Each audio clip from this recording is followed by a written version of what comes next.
नाज़रीन, काज़ी अहमद में तेज बरसात सिम नालन जे ओवरटॉप थियण सबबि पाणी शहर में दाख़िल थी वियो आहे।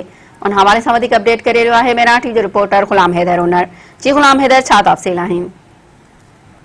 काज़ीअमन में मुसलसल वक़्फ़े वक़्फ़े सां तेज़ बरसात पवण सबबि काज़ीअमन जा अक्सर इलाइक़ा पाणी हेठ जे मूजिबि काज़ीअमन पब्लिक हेल्थ तरफ़ां कल्ह खां डिस्पोजल मशीनूं न हलाइण करे शहर जे मुख़्तलिफ़ कॉलोनियुनि में शेर Mohammad colony, Aftab colony, Shaukat colony, नबी बख्श कॉलोनी, नीरजत महला समेत शाही बाज़ार, रेडियो बाज़ार, डेणा रोड अक्सर इलाइक़ा पाणी जे हेठि लपेट में अची विया आहिनि।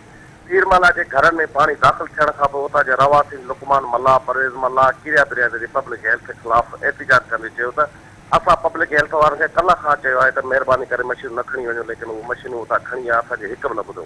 डिस्पोजल बंदि हुजण करे तंहिं करे पाणी घरनि में दाख़िल थी चुको आहे। हिननि आला अख़्तियार खां मुतालबो कयो आहे त असांजी मदद कई वञे ऐं घरनि जो पाणी निकाल कयो वञे।